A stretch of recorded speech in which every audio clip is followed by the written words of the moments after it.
উত্তর আফ্রিকার উপকূলে স্প্যানিশ ভূখণ্ড সেউতা। গত কয়েকদিনে এই ছোট্ট ছিটমহলে আছড়ে পড়েছে 50,000-এরও বেশি অভিবাসীর অভূতপূর্ব ঢল। এক রাতেই সীমান্ত বেড়া ও সমুদ্র পার হয়ে ঢোকার চেষ্টায় প্রাণ হারিয়েছেন অন্তত 67 জন। কিন্তু এটি কি নিছকই এক অভিবাসন সংকট, নাকি এর পেছনে রয়েছে আন্তর্জাতিক ভূ রাজনীতির এক গভীর ও মারাত্মক ষড়যন্ত্র? ফিলিস্তিনের পক্ষে শক্ত অবস্থান নেওয়ায় স্পেনকে কি তবে চরম মাশুল দিতে হচ্ছে?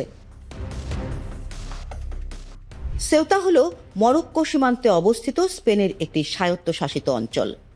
আফ্রিকা থেকে ইউরোপে পৌঁছানোর জন্য মানব পাচারকারী ও অভিবাসীদের সবচেয়ে বড় প্রবেশদ্বার এই সেউতা। তবে একই দিনে একই সাথে 50,000 মানুষের সমুদ্র ও কাঁটাতার টপকে ঢোকার চেষ্টা কখনোই কাকতালীয় হতে পারে না। স্পেন সরকার সুপ্রিম কোর্টের একটি সাম্প্রতিক রায় ও মানব পাচারকারী মাফিয়াদের দায়ী করলেও আন্তর্জাতিক বিশ্লেষকরা বলছেন অন্য কথা।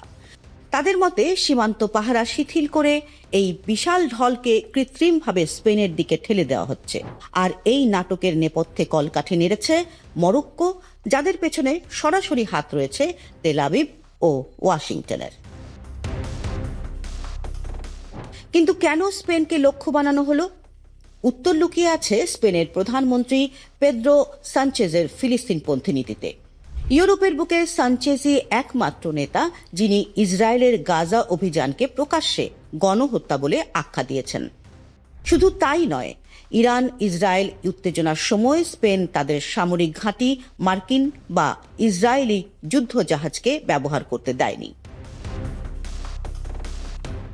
গাজামুখী অস্ত্রবাহী মার্কিন জাহাজকে স্পেনের আলহেসিরাস বন্দরে ভিড়তে না দিয়ে স্পষ্ট বার্তা দিয়েছিলেন সানচেজ। আর এই ফিলিস্তিন প্রেমী কাল হয়ে দাঁড়ালো স্পেনের জন্য।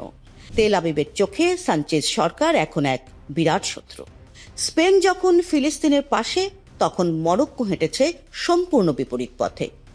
2020 সালে ডোনাল্ড ট্রাম্পের মধ্যস্থতায় হওয়া আব্রাহাম চুক্তির মাধ্যমে ইসরায়েলের সাথে আনুষ্ঠানিক বন্ধুত্ব গড়ে তোলে মরক্কো।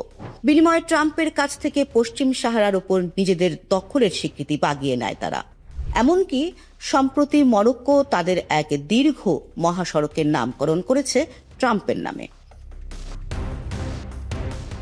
সেউতাতে যখন 50,000 শরণার্থীর ঢলে বিশৃঙ্খলা চরমে, ঠিক তখনই আগুনে ঘি ঢালেন জাতিসংঘে নিযুক্ত ইসরায়েলের রাষ্ট্রদূত ড্যানি ড্যানন। তিনি প্রকাশ্যে স্পেনকে খোঁচা দিয়ে বলেন, অন্যদের শিক্ষা দেওয়ার আগে স্পেনের উচিত আফ্রিকায় তাদের ঔপনিবেশিক দখলদারি ব্যাখ্যা করা। ইসরায়েলি রাষ্ট্রদূতের এই উদ্ধত বক্তব্যের জবাবে স্পেনের পরিবহন মন্ত্রী অস্কার পুয়েন্তে স্পষ্ট ভাষায় জানিয়ে দেন, এখন সবকিছু জলের মতো পরিষ্কার হয়ে যাচ্ছে। অর্থাৎ সেউতার এই শরণার্থী সংকটের পেছনে যে ইসরায়েলি ইন্ধন ও উস্কানি রয়েছে তা আর মাদ্রিদের কাছে গোপন নেই। প্রত্যক্ষ কোনো প্রমাণ না থাকলেও ঘটনাপ্রবাহ, সময়কাল এবং ইসরায়েলি কূটনীতিবিদদের উস্কানিমূলক মন্তব্য এক বিষাক্ত ষড়যন্ত্রের দিকেই ইঙ্গিত করে। ফিলিস্তিনের স্বাধীনতাকামী মানুষের পাশে দাঁড়ানোর শাস্তি হিসেবেই কি তবে মরক্কোকে ব্যবহার করে স্পেনের ওপর এই শরণার্থী হামলা চালানো হলো?